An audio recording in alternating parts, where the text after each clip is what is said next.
हरिओम। ओम नमो नारायण। प्रिय साधकों ने इस विगत कई सप्ताहों की यात्रा के इस चरण में मैंने अभी प्रारंभ किया है कुछ दोहों और श्लोकों को लेकर के उनको अपने इन प्राणायाम से ध्यान की यात्रा में जोड़ करके इसी यात्रा में हमने अभी तक दो दोहे और दो श्लोक लिए। आज एक कबीरदास जी का बहुत ही प्रसिद्ध दोहा है, उसको मैं पुनः ले रहा हूँ। यह कबीरदास जी का यह जो दोहा है, कई बार सुना होगा। इसके अर्थ को, भाव को समझने के लिए थोड़ा गहरे तक, अंदर तक जाना आवश्यक होगा। कबीरदास जी का यह दोहा है, माटी कहे कुम्हार से तू क्या रोंदे मोय। माटी कहे कुम्हार से तू क्या रोंदे मोय, एक दिन ऐसा आएगा मैं रोंदूंगी तोय। तो दोहा है, माटी कहे कुम्हार से तू क्या रोंदे मोय, एक दिन ऐसा आएगा मैं रोंदूंगी तोय। रोंदने का मतलब होता है मलना, मिलाना, और उसको अपने में मिला करके उसको सानना, अपने जैसा कर लेना, बिल्कुल एक साथ कर लेना, रौनना, मिट्टी कर देना। तो तुम क्या, जो इसका शाब्दिक अर्थ है वो सब जानते हैं, जो हम लोगों ने बचपन में लिखा उसको भी हम लोग समझते हैं। परंतु इसके भाव को यदि हम समझना चाहें तो उसको पूर्णता में देखिए। माटी कहे कुम्हार से तू क्या रोंदे मुझ, कि तुम जो कर रहे हो, तुम क्या रौंदोगे, जो कर रहे हो उसका फल जब समय आएगा तो मैं तुम्हें दूंगा। एक अर्थ ये निकलता है, इसको थोड़ा सा विस्तार से समझेंगे। दूसरा अर्थ ये निकलता है, आज आप जो कर रहे हैं वो कल आपको मिलना है। इसी भाव को थोड़ा दूसरी तरीके से, दूसरी दृष्टि से देखें।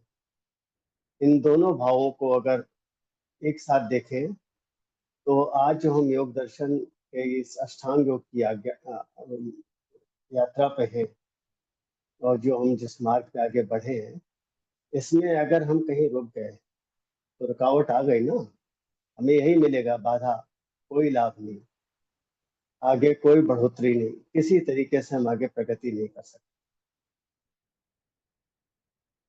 क्या कहा है, माटी कहे कुम्हार से तू क्या रौंदे मुझ। तुम क्या मुझे रौंदोगे, तुम अपना काम ही नहीं कर रहे हो ठीक से। और जब ठीक से काम नहीं करोगे तो एक दिन ऐसा आएगा मैं रौंदूंगी तो, मैं तुम्हारे बिल्कुल जीवन अस्त व्यस्त हो जाएगा, तुमने मेरा पालन नहीं किया अष्टांग योग का। तो आप देख लीजिए, जो भी अष्टांग योग का पालन नहीं करते हैं समर्पण भाव से, वो अलग तरीके के चुनौतियों में, चैलेंजेस में है, चाहे वो उसको स्वीकारें या नहीं, लेकिन सभी को ये दिखता है। तो ये जो कबीरदास जी का दोहा है, अत्यंत, मतलब कबीरदास जी के कुछ दोहे तो अत्यंत गूढ़ भाव वाले हैं, जिसको बचपन में समझना, सामान्य रूप से समझना, बड़े होकर के भी समझना सहज नहीं है। परंतु हम इसको पूर्ण रूप से अगर उस अवस्था में पहुंच करके देखें तो हमें समझ में आता है कि क्या चीज है।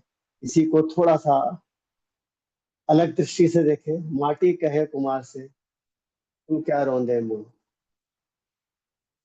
एक दिन ऐसा आएगा मैं रोंदूंगी तो ये दूसरा भाव ये आता है कि भाई तुम मुझे क्या रौंदोगे, जब तुम मेरे अंदर मुझे आत्मसात कर लोगे अंदर आकर के, तो मैं तुम्हें अंदर उस मंथन में लेकर के जाऊंगी, आत्मा या लेकर के जाऊंगा, जहां पे तुम और परिष्कृत होकर के और अच्छे होकर के आगे मैं उस समय इतना तुम्हें परिष्कृत कर दूंगी, इतना रौंदूंगी, इतना वो कर दूंगी कि जिसे तुम समझ करके, सीख करके अपने आगे की यात्रा पे बहुत आगे बढ़ जाओ।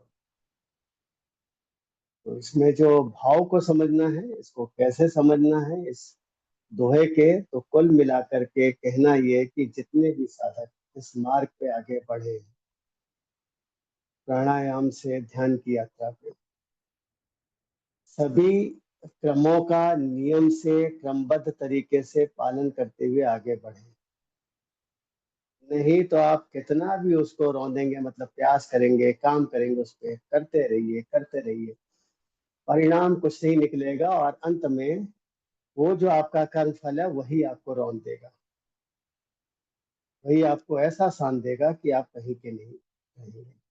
और ये जीवन में हो रहा है, आपके शारीरिक क्षमताएं, वैचारिक क्षमताएं, मानसिक क्षमताएं धीरे धीरे एक समय के पश्चात मंद पड़ने लगती हैं, गिरने लगती हैं, समाप्त होने लगती हैं, कम होने लगती हैं।